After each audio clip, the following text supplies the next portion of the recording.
আমার ছোট্ট একটা সবজি বাগান আছে। সেই বাগানে আছে কিছু পুঁই শাক, বেগুন, আরও আছে মরিচ। তো আমি এখন রান্নার সময় কিছু সবজি উঠাবো। আমি প্রথমত এসে কিছু পুঁই শাকের ডগা কেটে নিলাম। ডগাগুলি অনেক শক্ত হয়ে গেছিলো, মনে হচ্ছে শক্ত হয়ে যাচ্ছে। তো আমি এই ডগাগুলো কেটে এখন হচ্ছে আমরা যে মাছ বসে দিয়ে ধরছি, তো ওই মাছ রান্না করব। তো আমি পুঁই শাক কেটে নিলাম। এখন চলে যাবো হচ্ছে বেগুনের খেতে। তো বেগুনের খেতে গিয়ে দেখবো যে বেগুন হয়েছে কিনা। তো এখন হচ্ছে দেখে যে বেগুন হয়েছে, বেগুন বেশি নাই, বেগুন হচ্ছে পোকা ধরে যায়, পোকা বেগুনগুলো ফেলে দিয়ে ভালো যেগুলো থাকে ওইগুলো আর কি নিচ্ছি। তো এখানে আমি 2টা বেগুন পেয়েছি আর নিয়েছি পুঁই শাক। তো আমাদের একটা ফুলের গাছ আছে, ওটাও একটু দেখাই দিলাম।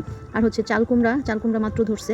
বেগুনগুলো খাওয়ার উপযোগী হওয়ার আগে পোকা ধরে যায়। এই পোকার জন্য কি বীজ দেওয়া যায়, তো আপনারা আমাকে একটু সাজেস্ট করেন। তো আমি হচ্ছে আমার সবজি বাগান থেকে সবজি মানে যা নেওয়া দরকার ওগুলো নিয়ে তো আমি এখন চলে আসলাম বাসায়। তো বাসাতে এসে যে কাটাকাটি শুরু করে দিয়েছি।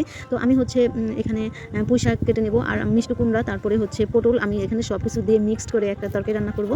বাগানে সব ধরনের সবজি দিয়ে আমি সরপুঁটি মাছ রান্না করব। এই সরপুঁটি মাছ কিন্তু পুকুর থেকে বসি দিয়ে মাছ ধরছিলাম, সেই মাছ কিন্তু রান্না করব। এই পুঁই শাক গাছ লাগানোর পর থেকে কিন্তু একবারও আমরা সার বিষ কোনো কিছুই দিই না, কিন্তু মাশাআল্লাহ আমার শাকগুলো অনেক সুন্দর হয়েছে। একদম পুরো মাচায় উঠাই দিয়েছি। তো উঠাই দেওয়ার পরে 2টা গাছ লাগানোর পরে অনেকগুলো গাছ কিন্তু হয়ে গেছে এখন। আর পুঁই শাকের মাথা যত কেটে দেওয়া যায় তত কিন্তু মাথা বের হয়। তো এই যে আমরা হচ্ছে মাছ ধরে নিয়ে আসছি, এই যে মাছ দেখেন কি সুন্দর করে পানিও খাচ্ছে। তো এই মাছই হচ্ছে এখন রান্না করব।